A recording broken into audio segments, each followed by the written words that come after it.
اعوذ باللہ من الشیطان الرجیم بسم اللہ الرحمن الرحیم اتأمرون الناس بالبر وتنسون انفسکم وانتم تتلون الکتاب افلا تعقلون واستعینوا بالصبر والصلاة وإنها لكبيرة إلا على الخاشعين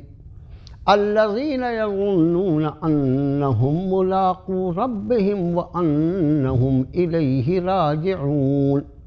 صدق اللہ العظیم آمنت بما انزل اللہ من کتاب۔ اس وقت قرآن پاک کے پہلے پارے میں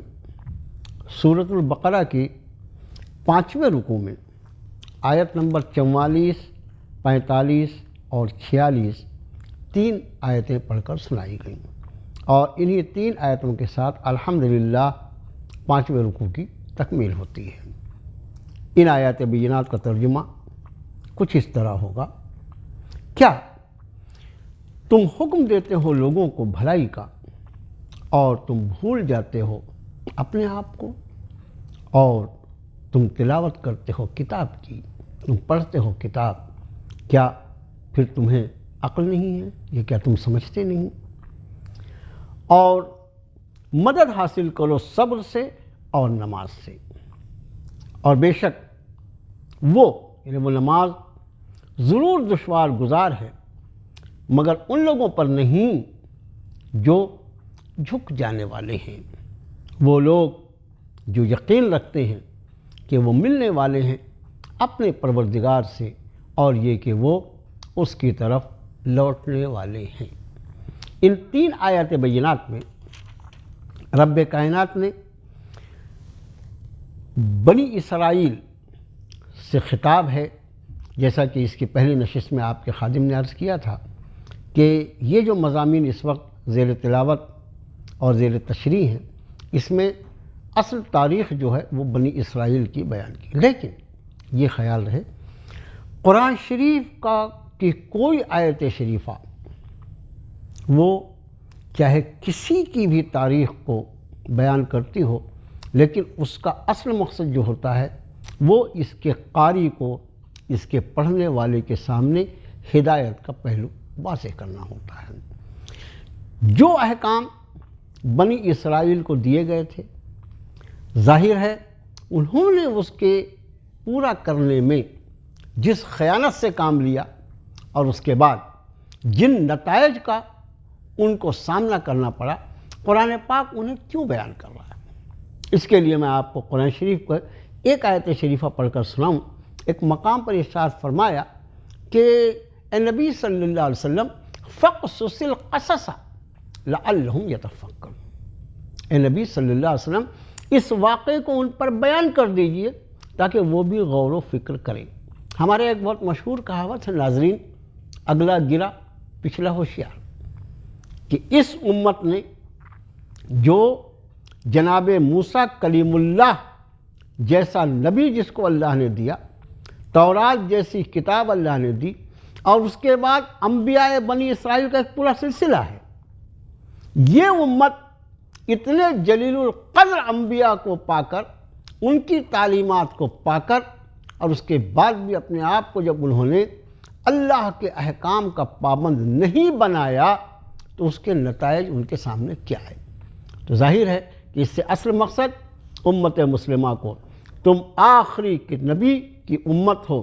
آخری کتاب کے تم امین ہو، اور تمہارے لیے ضروری ہوگا کہ تم اس آخری کتاب کے حق امانت کو ادا کرتے رہو۔ آخری نبی جناب محمد الرسول اللہ صلی اللہ علیہ وآلہ وسلم نے جو احکامات خداوندی تم تک پہنچائے ہیں، ان احکام پر عمل پیرا ہوتے ہوئے کنتم خیر امت اخرجت للناس تأمرون بالمعروف وتنہون عن المنکر وتؤمنون باللہ، تم وہ بہترین امت ہو جسے لوگوں کے لیے برپا کیا گیا ہے، تم لوگوں کو بھلائیوں کا حکم کرتے ہو، برائیوں سے روکتے ہو، اور اللہ پر ایمان رکھتے ہو۔ اپنے اس فریضے کو ہمیشہ پوری دیانتداری کے ساتھ ادا کرتے رہنا، تاکہ اللہ کے انعامات اور اس کی عطاؤں کا تم کو حقدار قرار دیا جائے۔ اب یہاں پر بنی اسرائیل سے خطاب کر فرمایا اتأمرون الناس بالبر، کیا تم لوگوں کو بھلائی کا حکم کرتے ہو، نیکی کا حکم کرتے ہو، وتنسون انفسکم، اور تم اپنے آپ کو بھول جاتے ہو، وانتم تتلون الکتاب، اور تمہارا حال یہ کہ تم کتاب کی تلاوت کرتے ہو، افلا تعقلون۔ اس میں 3 باتیں بیان فرمائیں۔ لوگوں کو بھلائی کا حکم کرنا، ابھی جو آیت شریفہ میں نے آپ کو پڑھ کر سنایا اس کی روشنی میں اس امت کے ذمے ہے لوگوں تک بھلائی کی باتوں کو پہنچا دینا۔ اس بنی اسرائیل کے تعلق سے یہاں بات جو فرمائی کہ تم جس بھلائی کا لوگوں کو حکم کر رہے ہو، جس نیکی کا تم لوگوں کو حکم کر رہے ہو، تم خود اس پر عمل پیرا کیوں نہیں ہوتے؟ یہاں پر ایک نقطہ بہت ہی زیادہ قابل غور ہے۔ جس چیز کو ایک انسان بھلا سمجھتا ہے کہ بھئی یہ اچھائی ہے، یہ نیکی ہے اور یہ فائدے کی چیز ہے، جب وہ چیز اس کے نزدیک فائدے کی ہوگا تو کیا وہ خود اس پر عمل پیرا نہیں ہوگا؟ ممکن ہی نہیں ہے۔ ہر شخص کے فطرت میں انسان کی اللہ نے یہ بات رکھی ہے کہ یہ خیر کا طالب ہوتا ہے، تو جس خیر کی طرف وہ لوگوں کو دعوت دے رہا ہے، یہ کیسے ممکن ہو سکتا ہے کہ اس کو خیر جانتے ہوئے بھی وہ خود اس پر عمل پیرا نہ ہو؟ اور یہاں پر ایک بات آپ کا خادم عرض کر دے کہ حضرات انبیاء علی نبینا علیہ الصلاۃ والسلام کی یہ مستقل سنت مبارکہ اللہ نے رکھی ہے کہ جس دعوت حقہ کو وہ لوگوں کے سامنے پیش فرماتے تھے، سب سے پہلے اور سب سے زیادہ اس پر عمل پیرا تھے۔ قرآن پاک میں پچھلی اقوام کے سامنے جو ان کے انبیاء نے دعوت کو پیش فرمایا، دین اسلام کو پیش فرمایا، اور پھر اس کے جواب میں امت کا جو رویہ رہا، قرآن پاک نے اس تاریخ کو بہت تفصیل سے بیان کیا۔ سبھی نبی ایک بات کہتے دکھائی پڑتے ہیں، یا قوم اعبدوا اللہ ما لکم من الہ غیرہ، اے میری قوم کے لوگ اللہ کی عبادت کرو، اس کے سوا تمہارا کوئی دوسرا معبود نہیں ہو۔ سبھی انبیاء کی مشترکہ دعوت۔ انبیاء علیہ نبی الصلاۃ والسلام کی دعوت کے مقابلے میں امتیں جو ہیں، امت کا ایک طبقہ وہ ہوتا ہے خوش نصیب طبقہ جس کو اللہ ایمان کی توفیق دیتے ہیں، وہ نبی کی دعوت پر ایمان لا کر نبی کی اطاعت کرتے ہیں۔ لیکن ایک دوسرا طبقہ بد نصیبوں کا وہ ہوتا ہے جن کی تقدیر میں ہدایت نہیں ہوتی، اور پھر وہ نہ صرف یہ کہ اس دعوت کا انکار کرتے ہیں بلکہ اس کی مخالفت میں اپنا پورا زور صرف کر دیتے ہیں، اور پھر زور صرف کرنے میں وہ حضرات انبیاء کی جو ذات بابرکات ہوتی ہے اس پر مختلف قسم کے الزامات لگاتے ہیں۔ کبھی یہ الزام ہوتا ہے کہ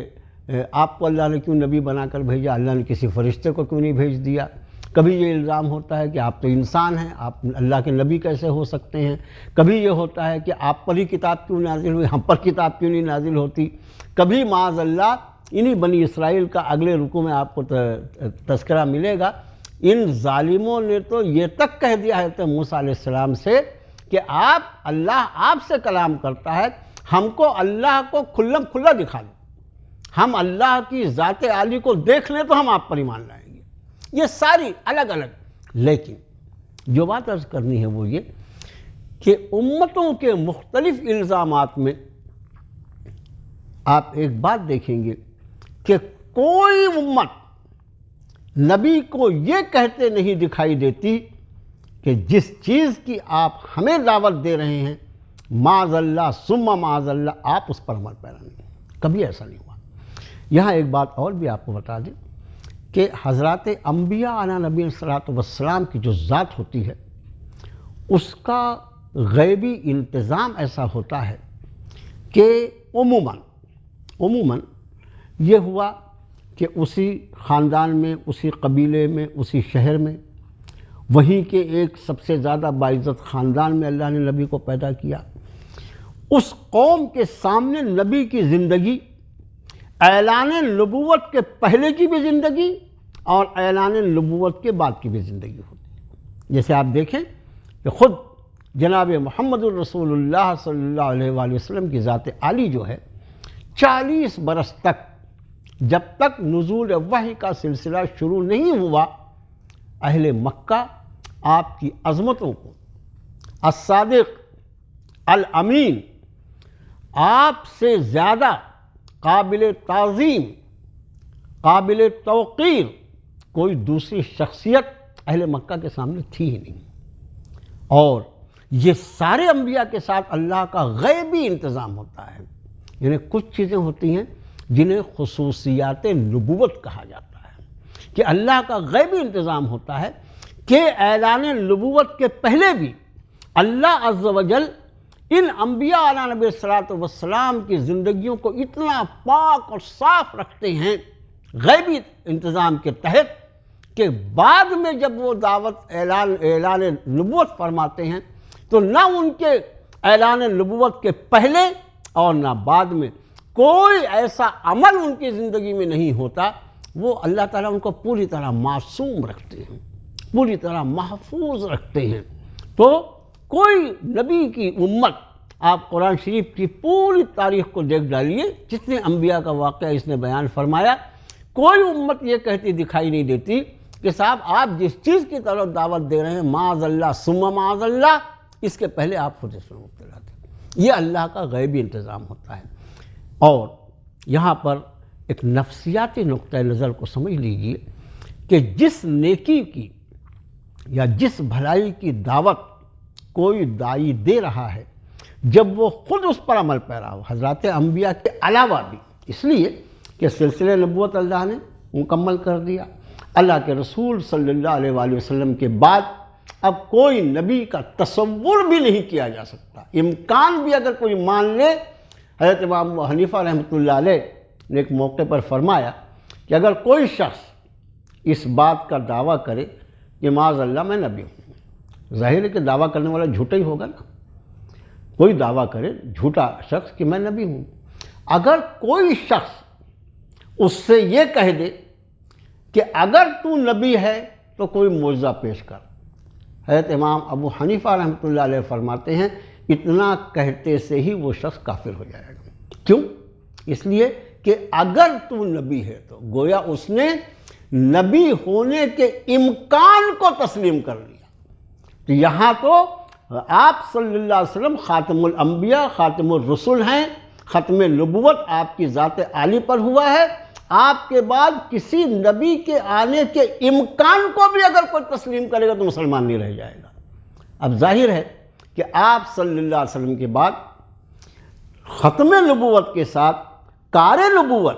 یعنی نبوت کی جو ذمہ داری ہوتی ہے وہ اللہ نے امت کے حوالے کر دی۔ یہاں میں ایک بات کی طرف آپ کو متوجہ کر دوں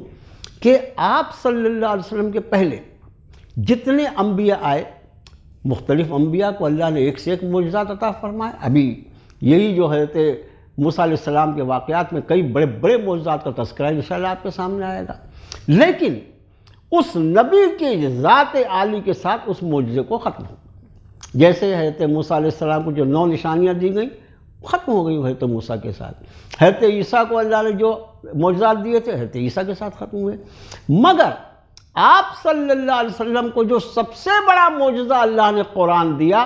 اس کو اللہ نے قیامت تک کے لیے محفوظ فرما دیا، اس لیے کہ سلسلے نبوت ختم ہوا ہے، کار نبوت ختم نہیں ہوا۔ ہدایت کی دعوت امت کے کاندھوں پر رکھ دی گئی ہے، اور اس ذمہ داری کو ادا کرنے کے لیے اس کے پاس جو چیز ہوگی بنیاد، وہ اللہ کی وہ کتاب ہوگی جو محمد الرسول اللہ صلی اللہ علیہ وسلم کو عطا کردہ معجزات میں سے سب سے بڑا معجزہ ہے۔ تو اصل بات یہ کہ فرمایا بنی اسرائیل سے، اب ظاہر ہے کہ بنی اسرائیل سے فرمایا، اور اسی بات کو ہم سے فرما رہے ہیں کہ کیا تم لوگوں کو بھلائیوں کا حکم کرتے ہو اور اپنے آپ کو بھول جاتے ہو؟ میں یہ عرض کر رہا تھا کہ جس نیکی کا حکم کیا جائے یا بات کہی جائے، آدمی خود اس پر عمل پیرا ہو، اللہ تعالیٰ اس دعوت میں تاثیر پیدا کر دیتے ہیں، سامنے والے کے قلب پر اس کے اثرات مرتب ہوتے ہیں۔ لیکن اگر خدا نہ خواستہ کوئی شخص ایسی بات کا دعوے دار ہو یا ایسی بات کی دعوت دے جس پہ وہ خود عمل پیرا نہیں ہے، تو اس کی دعوت سے تاثیر ہی نکال لی جاتی ہے۔ اسی لیے قرآن شریف نے 28ویں پارے سورہ صف میں ارشاد فرمایا کہ یا ایھا الذین آمنوا لم تقولون ما لا تفعلون، اے ایمان والو تم ایسی بات کیوں کہتے ہو جو تم کرتے نہیں ہو۔ کبر مقتا عند اللہ ان تقولوا ما لا تفعلون، اللہ کے نزدیک انتہائی ناپسندیدہ ہے یہ بات کہ تم کوئی ایسی بات کہو جس پر تم خود عمل پیرا نہیں ہو۔ لہذا ہر داعی کے لیے ضروری ہے کہ وہ جس چیز کی دعوت دے رہا ہے اس پر وہ عمل پیرا ہو۔ لیکن یہاں ایک بات اور بھی خیال رکھی جائے کہ یہ ہمیشہ کے لیے ایک قانون نہیں ہے۔ کچھ ایسے اعمال بھی ہو سکتے ہیں جس کا کرنے والا مکلف نہیں ہے۔ مثال کے طور پر حج فرض ہوتا ہے صاحب استطاعت پر، جس کو اللہ نے اس کی استطاعت دی ہے۔ من استطاع الیہ سبیلا، قرآن نے کہا جس کو راستے کی استطاعت ہو۔ اب کوئی ایسا شخص جو اس کی استطاعت نہیں رکھتا، وہ غریب ہے، اب اگر وہ شخص حج کی فضیلت بیان کرے تو آپ یہ نہیں کہہ سکتے کہ بھئی آپ نے تو حج کیا ہی نہیں، آپ کیسے حج کے مسائل بیان کر رہے ہیں؟ تو یہ ان مسائل تک ہی یہ بات محدود رہے گی کہ سامنے والا بھی اس کا مکلف ہو۔ لیکن اگر خدا نخواستہ اس کو اللہ نے اس کا مکلف ہی نہیں بنایا ہے، زکوٰۃ صاحب نصاب پر فرض ہے، حج صاحب استطاعت پر فرض ہے، اب اگر کوئی شخص اس لیول تک نہیں پہنچتا ہے جب اس پر زکوٰۃ فرض ہو یا حج فرض ہو، تو یقینی طور پر وہ زکوٰۃ کے فضائل، زکوٰۃ کے مسائل اور زکوٰۃ کے متعلقات وہ بیان کر سکتا ہے۔ ٹھیک اسی طرح سے ایک شخص جس پر حج فرض نہیں ہوا ہے، وہ اگر فرض کے حج کے مسائل بیان کرے اور فضائل بیان کرے، اس میں کوئی حرج۔ لیکن ایک شخص پر جب خود زکوٰۃ اللہ نے فرض کر دی تو یقینی طور پر اس کے لیے اخلاقی طور پر بھی یہ ضروری ہے کہ وہ سب سے بہتر زکوٰۃ کا ادا کرنے والا ہو، اور اس کے بعد جب وہ زکوٰۃ کے فضائل و مسائل بیان کرے گا تو انشاءاللہ سامنے والے کے دل پر اس کا اثر بھی ہوگا۔ آگے ارشاد فرمایا وَاسْتَعِينُوا بِالصَّبْرِ وَالصَّلَاةِ، اور مدد حاصل کرو صبر سے اور نماز سے۔ صبر مدد حاصل کرو تو خود بخود بین السطور میں یہ بات ہے کہ مدد حاصل کب کرتا ہے آدمی؟ تکلیف کی حالت میں، پریشانی کی حالت میں۔ فرمایا جب بھی ایسا موقع ہو تو تمہارے مدد کے حصول مدد کے لیے اللہ کی نصرتوں کو اپنی طرف متوجہ کرنے کے لیے دو بنیادی باتیں ہوں گی، صبر اور نماز۔ قرآن شریف نے اسی بات کو سورہ بقرہ میں، اسی سورہ بقرہ میں دوسرے پارے میں بیان فرمایا ہے، یا ایھا الذین آمنوا استعینوا بالصبر والصلاۃ، اے ایمان والو صبر اور نماز سے مدد لیا کرو۔ اس کا معنی یہ کہ جب کوئی حالات سخت آ جائیں تو اس وقت ایک مومن کے لیے جو سہارا بننے والی چیزیں ہیں وہ ہیں، ایک ہے صبر اور دوسرے ہے نماز۔ حضرات صحابہ کرام رضوان اللہ تعالی علیہم اجمعین کو اللہ کے رسول صلی اللہ علیہ وآلہ وسلم نے اس طرح تربیت فرمایا تھا کہ ان کو کوئی دنیاوی یا دینی کوئی مسئلہ درپیش ہوتا تو وہ 2 رکعت نماز پڑھتے، اللہ کی بارگاہ میں اپنی عرضی پیش کرتے، اپنی درخواست دیتے، اور ہر معاملے میں، ہر طرح کی مشکل اور دقت اور پریشانی کے حالات میں وہ متوجہ الی اللہ ہو کر حالت صلاۃ میں، حالت نماز میں اللہ کی بارگاہ میں اپنی ضرورت کو پیش کیا کرتے تھے۔ صبر، یہ صبر جو لفظ ہے، اس صبر کو ہم عام طور سے ایک معنی میں لیتے ہیں۔ کوئی ہم سے بڑا طاقتور آدمی ہم پر ظلم کرے اور ہم اس سے بدلہ نہ لینے کی پوزیشن میں ہونے کی وجہ سے خاموش رہ جائیں، ہم اس کو صبر کہتے ہیں۔ یہ صبر نہیں ہے۔ صبر جو ہے اس کی بڑی تشریحات ہیں، انشاءاللہ العزیز کسی اگلی نشست میں اس صبر کو آپ کے سامنے پیش کریں گے کہ اس کے الگ الگ کیا درجات ہیں۔ اور صبر وہ عبادت ہے کہ قرآن نے کہا ان اللہ مع الصابرین، کہ صبر کرنے والے، صابرین جو ہے صابر کی جمع ہے، صبر کرنے والے وہ ہیں جن کو اللہ کا ساتھ مل جاتا ہے، اللہ کی ذات عالی ان کے ساتھ ہو جاتی ہے۔ اس سے آپ انداز فرمائیں کہ صبر جو ہوگی وہ خود کیسی عبادت ہوگی، کیسی عبادت ہوگی کہ اور دوسرے عبادات جو ہیں اس پر الگ الگ اجر اور ثواب کا بدلہ ہے، اور صبر وہ عبادت ہے کہ جس کے ساتھ جنت کا نہیں بلکہ مالک جنت کی ذات کا وعدہ ہے کہ ان اللہ مع الصابرین۔ آگے ارشاد فرمایا کہ وَاسْتَعِینُوا بِالصَّبْرِ وَالصَّلَاةِ، مدد حاصل کرو صبر سے، نماز سے۔ وَإِنَّهَا لَكَبِیرَةٌ إِلَّا عَلَى الْخَاشِعِینَ، اور بے شک وہ بڑی بھاری ہے، نماز بڑی بھاری ہے۔ کتنی بھاری ہے اپنے معاشرے سے پوچھ لیجیے۔ نماز ہر بالغ مرد اور عورت پر فرض ہے، اور اس کے بعد نمازیوں کی تعداد جو ہے وہ آپ دیکھ لیجیے کتنے فیصد ہے۔ تو رب تعالیٰ فرما رہے ہیں بے شک وہ ضرور دشوار گزار ہے، الا علی الخاشعین، مگر جھک جانے والوں پر نہیں، جن کے دل اللہ کی عظمت کے آگے جھکے ہوئے ہیں ان کے لیے نماز مشکل نہیں ہے۔ الذین یظنون انہم ملاقو ربہم، یہ وہ لوگ ہیں جو یقین رکھتے ہیں کہ وہ اپنے رب سے ملنے والے ہیں۔ اللہ سے ملاقات یعنی یہ زندگی یہی ختم نہیں ہوگی، بلکہ آنکھ بند ہوتے ہی اللہ کی بارگاہ میں طلبی ہے اور حشر کے میدان میں اس کی بارگاہ میں حاضری ہے۔ وَأَنَّهُمْ إِلَيْهِ رَاجِعُونَ، اور یہ کہ وہ اس کی طرف لوٹنے والے ہیں۔ اس آیت شریفہ کا ذرا انداز فرمائے مضمون کا کہ جن لوگوں پر نماز بہت بھاری ہے، نماز بھاری ہے سے مراد جو نماز کے پابند نہیں ہیں، سیدھا الفاظ، کم الفاظ میں یہ کہ جو نماز کی پابندی نہیں کرتے، زندگی کے بڑے سے بڑے مشکل کام کے لیے ان کے پاس وقت ہے، اور اگر وقت نہیں ہے تو نماز کے لیے نہیں۔ اس کی وجہ کیوں نماز میں یہ کاہلی ہے، کیوں نماز میں یہ سستی ہے، اس کی وجہ رب کائنات یہاں بیان فرما رہے ہیں کہ یہ نماز میں کاہلی اور سستی کی وجہ یہ ہے، ایک تو یہ کہ ان کے دل جھکے ہوئے نہیں ہیں۔ اگر دل جھکے ہوئے ہوتے تو نماز بہت آسان ہوتی، نماز بہت آسان ہوتی، اس لیے کہ ان کے دل اللہ کی بارگاہ میں جیسا جھکنے کا حق ہے ویسا جھکے ہوئے نہیں ہیں۔ اور وہ لوگ جو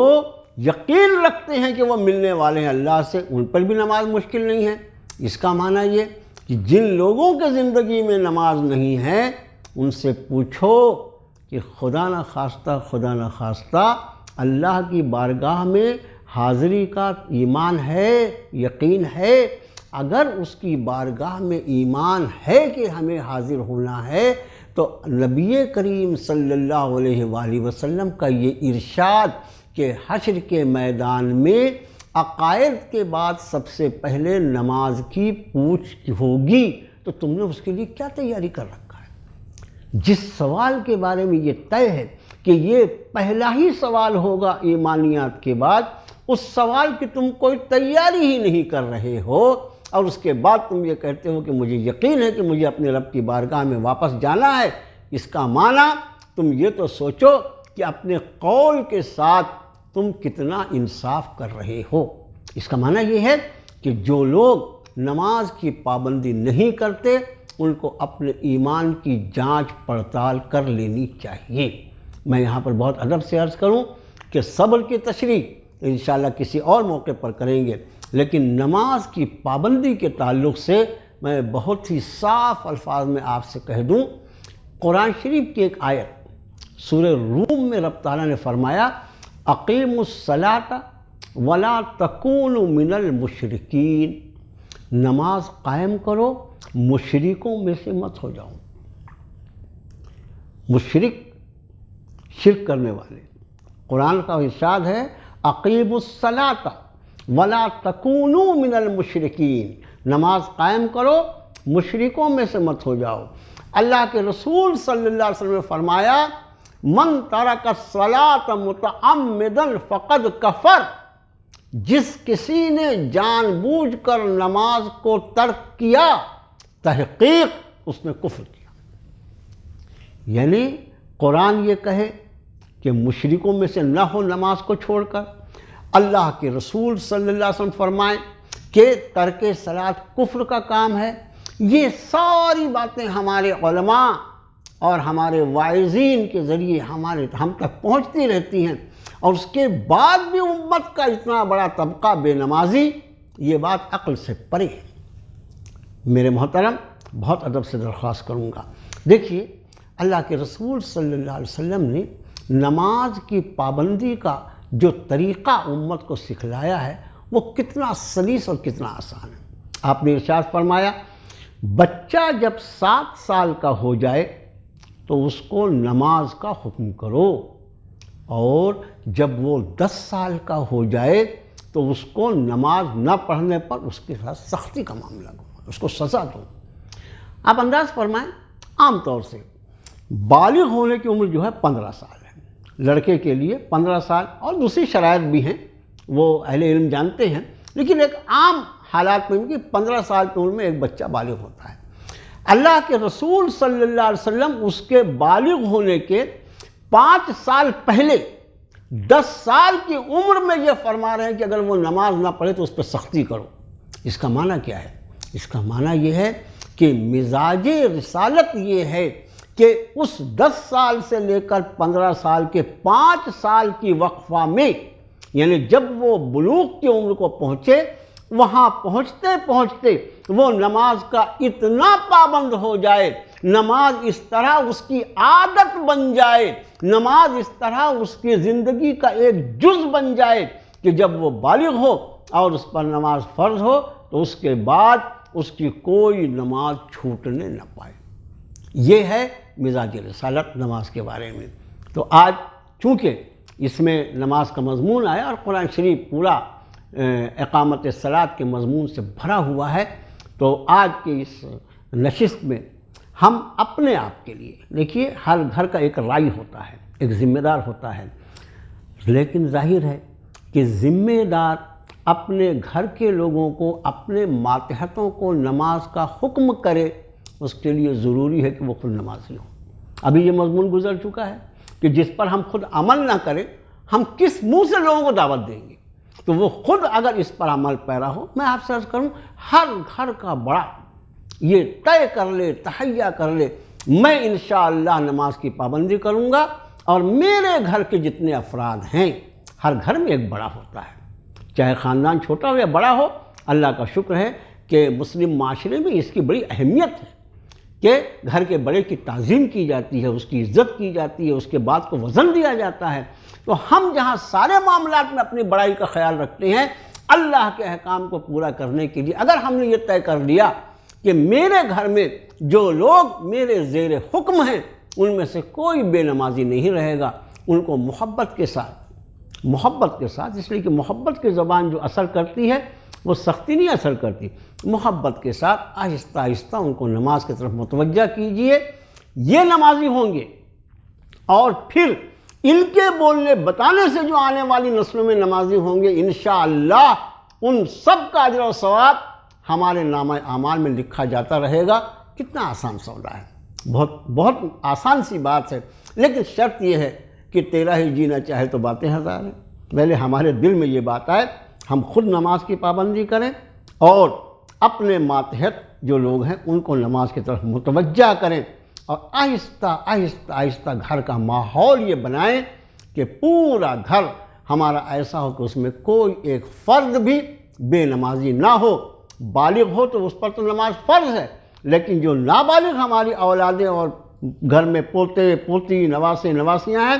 ان کو بھی بلوغ کے بعد نماز کی پابندی سکھلانے کے لیے ان کے اس عمر کو پہنچنے کے پہلے ہم نماز کا عادی بنانے کی کوشش کریں۔ انشاءاللہ اگلی باتیں اگلی نشست میں ہوں گی۔ اللہ سے دعا ہے کہ اللہ تعالیٰ کہنے والے کو بھی اور سننے والوں کو بھی عمل خیر کی توفیق عطا فرمائے۔ وصلی اللہ تعالیٰ علی خیر خلقہ محمد وعلی آلہ وصحبہ اجمعین برحمتک یا ارحم الراحمین۔